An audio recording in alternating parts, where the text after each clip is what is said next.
All right, welcome back to Let's Talk About It. I am your host, Edward Crawley Jr., and this is the King Crawley Network. Before we continue, I ask that you take a second to hit the subscribe button, join into the conversations, leave comments, leave likes, hit that thumbs up button. That helps the algorithm. That gets you engaged in the conversation and helps push the conversation even further along. All right, now before I continue, I want to do as I set out to do from the start. And that's why I want to promote good businesses. They just happen to be black owned. I started out doing it and I said I would continue. So right here I want to interject an ad. Like I said, some would be local, some would be more abroad, but either way, I'm going to give it to you. Check it out. I'll be right back. So the first one on the list is Sweet and Elegant Delights. The website is www.sweetandelegantdelights.com. Now, I won't try to go all into detail to describe everything that she does with this business, but I can tell you, if you're getting married, if you got a baby shower, if you have a retirement party, a birthday party, hell, even if you're just going to pick up your birth certificate and need a cake, and I'm not just talking about no Duncan Hines, some out the store. I'm talking about cake to the highest level. Then you need to contact Sweet and Elegant Delights. Now, that is not all that she does, but as I said, I don't want to begin speaking on everything she does and take away from what she does. I want you to go to the Instagram, go to the Facebook, Sweet and Elegant Delights, and you can check it out for yourself. I don't have to try to sell it to you. When you see it, that's the sale. You'll know, oh, she's about her business. The telephone number, the business number is 434-262-0138. Once again, that's Sweet and Elegant Delights. All right, welcome back. All right, we're going to get right into it. Dating be trash. Now, I won't say I came up with that title all by myself. I was inspired by some people that I follow. You're probably familiar. Kev on Stage, his wife, Miss Kev on Stage. They just put out a book called Marriage Be Hard. Now, I could speak on that from my past situations, but I'm not married right now. So I can only speak on it from, the perspective of one that's dating or will date or, whatever the case may be. Dating be hard. And what I want to do today is give about 5 things that you should consider prior to going into dating someone, to seriously dating someone. A lot of us weren't taught the questions to ask, the things to do. We came up possibly thinking that things like asking a person, well, what's your middle name? What's your favorite color? What you like to eat? What you like to do? And when those things line up, we start saying stuff like, oh, we got a lot in common. No, that's regular stuff. The places that they go, the things that they do, that's like regular stuff that people do anyway. I want to get into some of the questions that nobody ever told us to ask or to consider before going into a serious relationship. My background is, church. So I saw relationships from that lens. And all that we got was the Bible, scriptures, cliches, trust God, lean not on your own understanding. We got a lot of stuff that sounded good, but we didn't get the information that we needed. So I just want to offer 5 little things, and they might not be considered little, but 5 things that you should consider or things that you should ask and observe before seriously getting into a relationship with anyone. This can apply to men or women. So I'm a man speaking about my situations with women, but a lot of these things can be applied from women going towards men as well. Let's get into it. Okay, the first thing you want to consider, or one of the things that you want to consider, the person's background. Did they come from a 2-parent household or one? Either way, if they came from a 2-parent household, how did they relate to their mother? how now do they relate to their father if they still have both of their parents here with them? What was that relationship like growing up, and what is it like now as you observe them as an adult? If you came up in a single parent household, most in single parent households come up with mothers, but some come up with their fathers. What was that dynamic like? Okay, in the one with the two parent household, in some regards, you get, even if very limited, you get some view of what marriage can be like.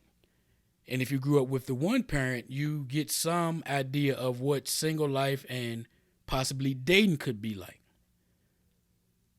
When you're going to look for a mate, you need to understand that person's point of reference. What did they come up seeing? What did they come up hearing?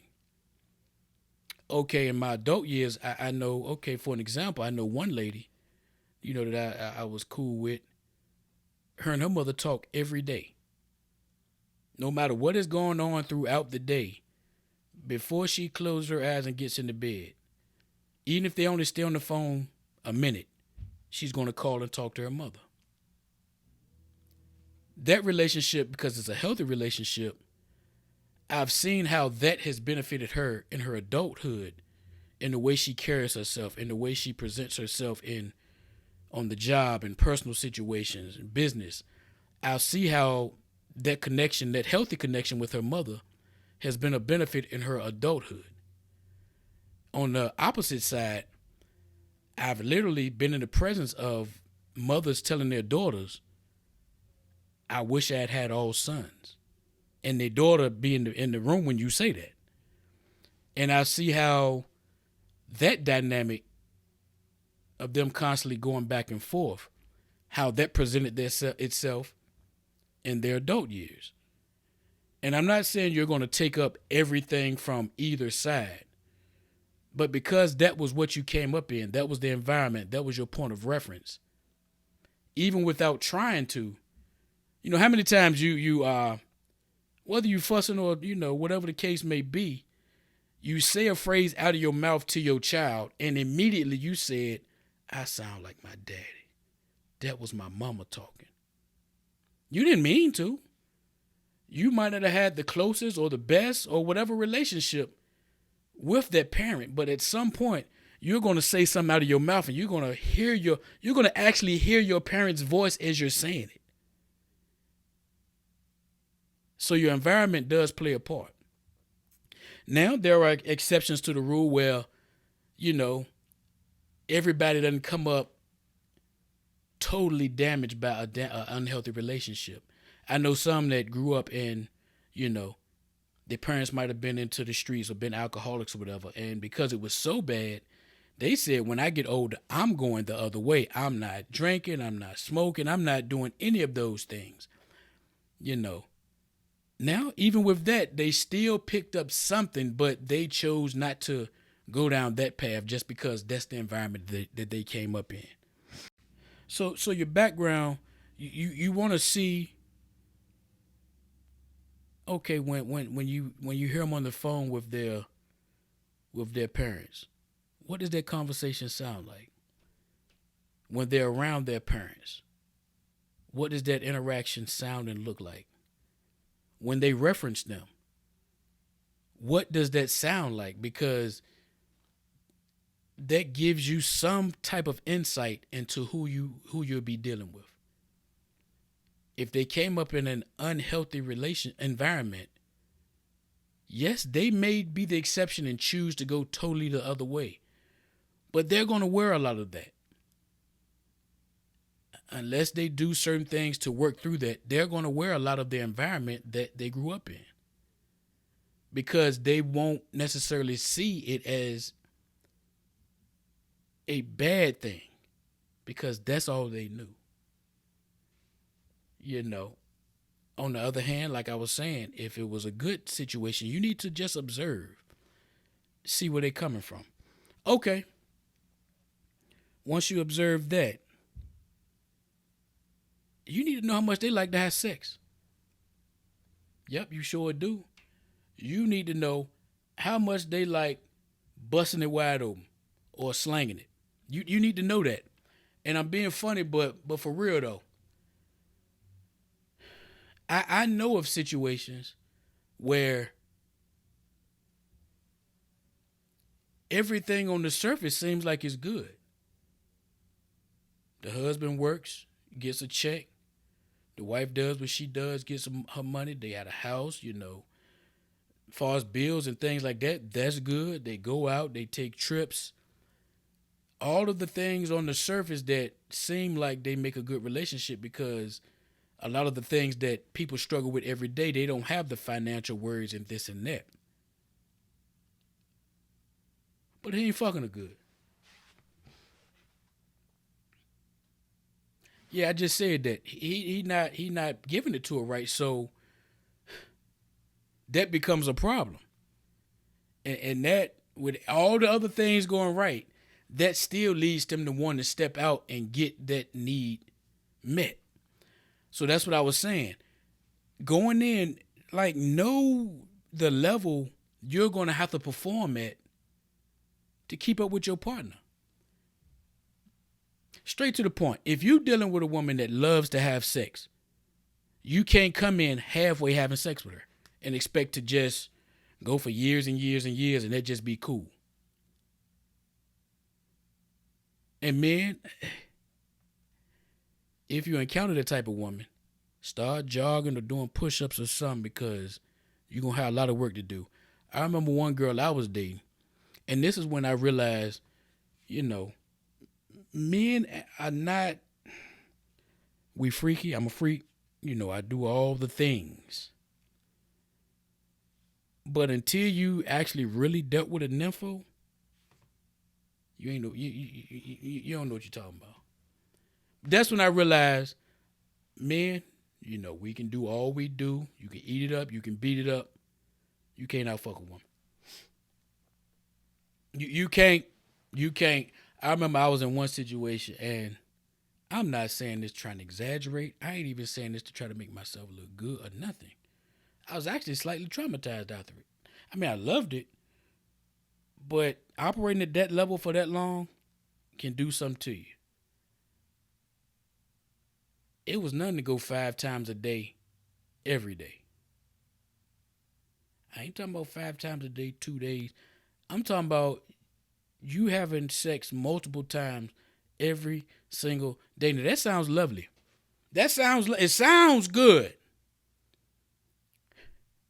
Until you got to do it. And then it almost becomes like a job. Because you like, good gracious. At that point, I was like, I didn't even know people could have this much sex. Let me do some different things. Let me be... I almost said something that would have gave some away, so I ain't going to say that. Let me change up some things so that I can be in shape to be able to perform at the level that I need to. Now, I kept up, don't get it twisted, but I was a little older than her, so it was a task. But, as I was saying, either know it going in or once you learn it, you're going to have to adjust to that. Because as much as people try to act like sex ain't a big part of a relationship, yes, it is. If the sex ain't good, I don't care if the bills are paid. If the sex ain't good, I don't care what watch you bought me. I don't care about this cologne. This cologne smell good, but I want some kush coochie. I want some pussy, baby. Vagina. That's what I want. You don't care about the roses and, like you say, the diamond rings and all this. He got you some Fenty this and, Balenciaga that. You want some dang-a-lang.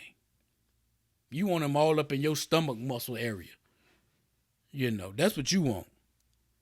So all that other stuff is good, but if you ain't getting that, it's going to be a problem. Also, on the flip side of that, though, you need to know if they have a low sex drive, because that can be a problem. Like me, I ain't going to say I'm no... Well, I kept up with her, so I could keep up with a nympho. But on a regular, I'm a freak. I'm freaky. I'm a Virgo. I do what I do. So I'm going to want me some. Once or twice a day is not too much for me. At 43, I'm still, look, I drink my green juice, I take my vitamins, I drink my water. All them other guys talking about they thing that stop working at 40 something, they on drugs or something. Because I'm good. So what I'm saying is, on the reverse, you can't be low sexual desire either, because that's going to be an issue. That's going to lead me to want to get a need met. You feel me? So you need to know both sides to decide if that's something you can really deal with. The background, the sexual desires, these are things that will operate or be a part or play a part throughout the whole relationship. That's two of them. Okay, let's get to three. Conflict resolution. When situations come up, whether big, whether small, how do they handle conflict? Do they snap? Are they violent? They react violently? Do they panic? Are they a worrier? Or do they just shut down? You know, I've dealt with a few different kind. I dealt with one that, because her mama taught her to be a fighter, when conflicts got too serious, I mean, one time she just swung on me. Thankfully, you know, I was able to and get out the way. Didn't hit her, but I was able to divert the punch. But that was how she knew to resolve conflict. I know I can fight, so I'm going to fight you, man or woman. I'm not that good with putting my words together. I get frustrated. So this is what I was taught from my background. So when it gets to a certain level, I'm swinging. Are you one that panics? You know, you got a flat tire and you just, you know, it is something to be worried about depending on what area you're in. But sometimes you have to slow it down to go faster. When you panic, your heart begins to race, your thoughts begin to race. Everything begins moving so fast that you're not able to get much done. You actually might end up making more mistakes in the midst of your uneasiness than if you're slowing down. I was listening to a podcast the other day. It was with the guy that actually killed bin Laden. And he was talking about some of the Navy SEAL training that he went through and how they would tie him up hands and foot, throw him in the water. And he said at some point when they did that, I just got comfortable because I realized if I panic, there's nothing I can do. So I might as well stay calm and begin to try to get myself a loose, because if I panic, I have no chance. There's already nothing I can do other than try to get a loose. So panicking is the total opposite of what's going to help me out of this situation.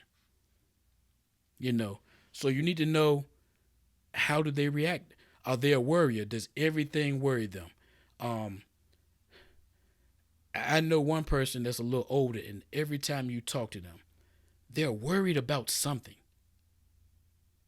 It could be the most minuscule thing, but they present what they're saying as if they're worried about it. They could just state what they're saying, but it's almost always stated from a place of concern. Like, I have to do this. This has to get done. I'm like, it's not really that deep for you to put that weight on yourself of worry trying to figure it out. I heard Steve Harvey say something, and I'm going to paraphrase it. But he was saying something to the fact that you have 100% success rate against your bad days. So as many bad days as you've had, you're still here. That means you have 100% success rate. So when you get to panicking and worrying, you need to stop sometimes, because it affects us all. Sometimes, you know, I'm a trucker. I'm out here by myself. I'm in Iowa right now by myself. I've been out here trucking almost 6 years. And once you go through some things, it'll really show you whether you're made for trucking or whether you're not. And I've been out here almost 6 years, and I'm still out here. With that being said, every bad situation that I've went through, that I've faced, I made it through it. So When you lost that job, think back to yourself. I lost that job. I made it through it. I lost a loved one. And it hurt, broke my heart. I didn't know how I was going to make it through it, but I'm still here. I made it through it. Relationships I've lost, broke my heart. Thought I won't never get myself together. I made it through it. I'm still here. For you to be worried in this moment right now is an insult to everything you've done because you're still here. You made it. Stop worrying. Let that instill some confidence in yourself. Like, yeah, I can do this. I've did it then. I did it then. I did it then. Every time it came up, I didn't know how I was going to make it, and I made it through it.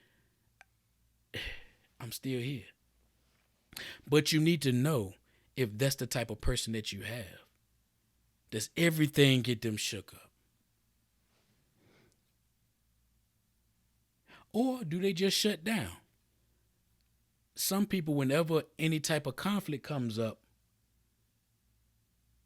and it's not blaming them, but something more than likely from their past has triggered them to shut down. Some do it because of all of the craziness that they seen coming up. It makes them go into a shell. And then some do it because of their own craziness. They know if I don't shut down, I'm going to lose it. And won't none of this be worth it anymore. So until I can get to a point where I know how to articulate my feelings, I'm going to shut down. Now, for the partner, that's going to be frustrating because you might be with a partner that loves to talk it out and initiate conversations, and you over here shut down. You need to know if that's a part of their repertoire, a part of their makeup. You know, their belief system that goes back into the background. Were they religious? Were they non-religious? If they were religious, especially over here in America, it's different options, but number 1 and 2 seem to be Christian, Muslim. So did they come from either one of those backgrounds? Okay, myself, I came from the Christian background. So even within the Christian background, did they come from a particular denomination? Or were they non-denominational? Were they Baptist? Were they Southern Baptist? Were they Pentecostal? Were they charismatic? All of these things play a part because all of these play a part in how their view of the Creator and their destiny and their purpose and all of that was shaped through that. I spoke about it on other podcasts, how a lot of times, especially us in the, Church of God in Christ, in the area I'm from, we didn't really look at the Baptist people as if they were really saved because, during the offering or whatever period during church, you might step outside to run to the car or something. You'll see a deacon on the side of the church smoking a cigarette. And us, we were like, you are going to hell. Or you might know, such and such, they take a sip. They drink. And they ain't really hidden. They don't do it disrespectfully, but it's not like a secret. So we like, you're going to hell. Not realizing, not even seeing the mess we were doing over here that won't right.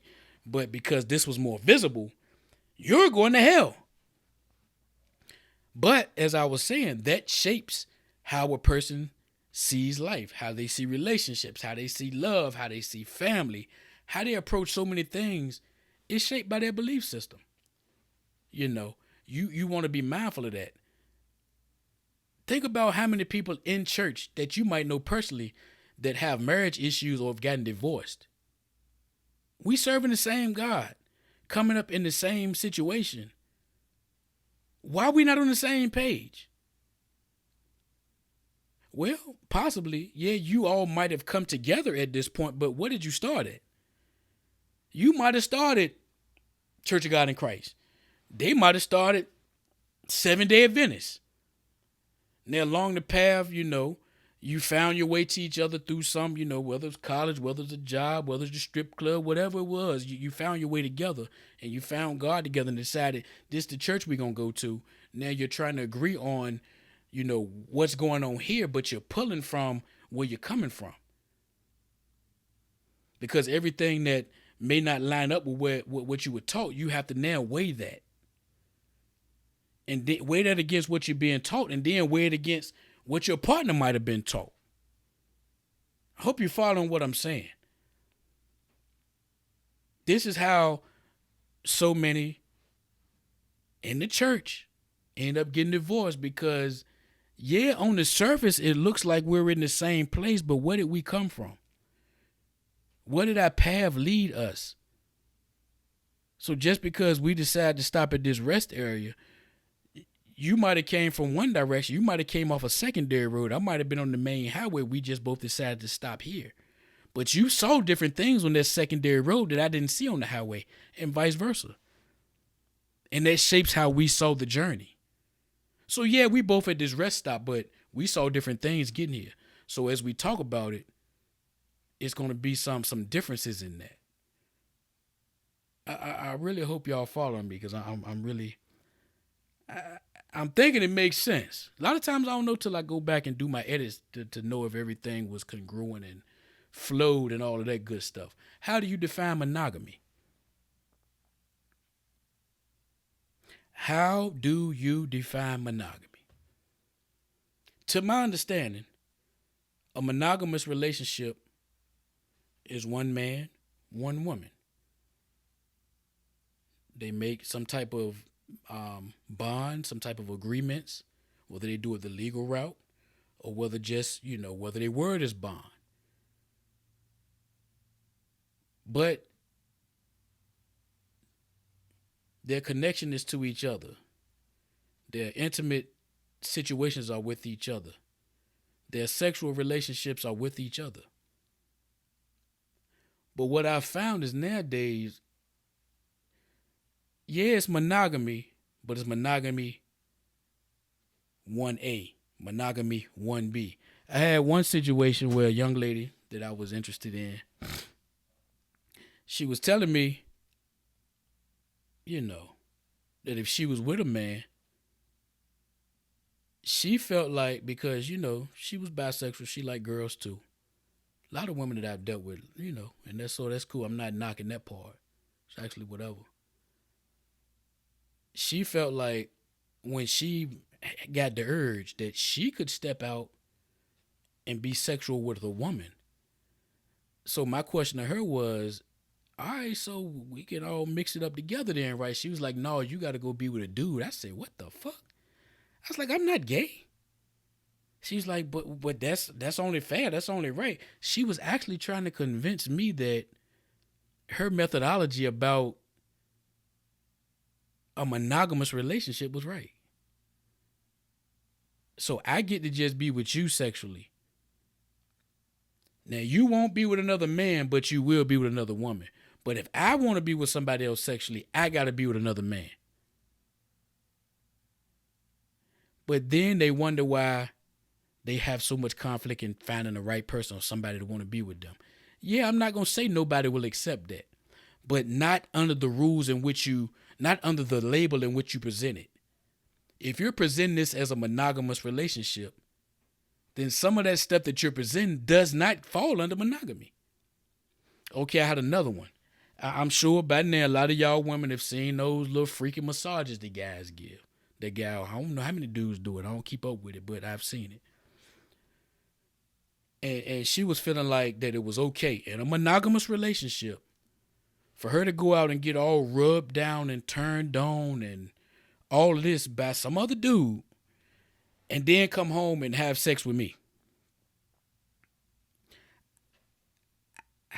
I said, so it's okay if I just go out to lunch with my coworker every day then, right? And she couldn't say nothing. I was like, we're not having sex. We just going out to lunch. You actually want to go get rubbed on. I'm just going out to lunch with my coworker every day. Or whenever I want to. And then I'm going to come home turned on by her and have sex with you. And that's supposed to make sense in a monogamous relationship. Now, like I say, if you want to define it somewhere else, don't consider it monogamous. Because the things that some of y'all are trying to include inside a monogamous relationship is not what monogamy is. Find whoever you want to disagree and to take your side and agree with what you're saying.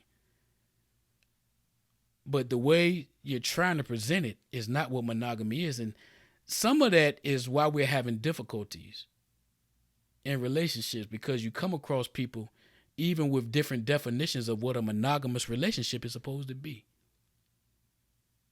And that makes no sense. If I'm with you and you're with me, our duty is to protect this house, the physical house and the figurative house of our relationship. You don't let nobody in from the outside stimulate you that way and then think you're going to come home and I'm just cool with that. Now, if you turned on by somebody while you out there, I don't need to know it. You ain't got to come home like, man, I saw this nigga with a big dick print. Girl, have you lost your fucking mind? Like, for real. A lot of us need to do more self-examination and ask ourselves, is what I'm expecting even realistic in the world we live in today? Not saying that it never was realistic, but some of the things that get brought up or expected in today's times. I almost think y'all watch too many Disney movies. And y'all think that Cinderella and all that stuff is like real. Yes, relationships are supposed to be beautiful and fulfilling and mind-blowing sex, and but ask yourself, is what you're expecting realistic? Is it even fair? Where did those expectations come from? And are those expectations do or die type of expectations? Deal breaker type of expectations? Or are some of them just your own freaky desires that need to be managed and controlled once you're in a monogamous relationship? Because yes, everywhere you go, there you are. But when you're trying to go there with someone else, you have to remember that whatever you bring into them, it has to be balanced out within the confines of that monogamous relationship. Now, I'm not saying a monogamous relationship is the only type you should have. I'm not against the polyamorous lifestyle. I'm not against the homosexual lifestyle, the gay lifestyle, lesbian, all of that. Whoever you choose to have sex with ain't none of my business. I like vagina. But if you like other things, I'm not here to condemn that. But if we're speaking on one man, one woman right now, then a lot of that stuff that y'all been bringing into the mix doesn't mix well. So, as I was saying, a few things to consider. Your background, your sexual desires, your conflict resolution, your belief system, and your definition of monogamy. Think about those. I'm hoping, I dropped at least one or two crumbs that you can pick up, something for you to consider. As I said before, I don't have all the answers, but I'm just presenting some of the things I've learned, some of the questions I still have, and some of the information I come across, and hope that it is a benefit to you. Anyway, relationships, religion, business, that's what we own. I'll holler at y'all next time. Peace.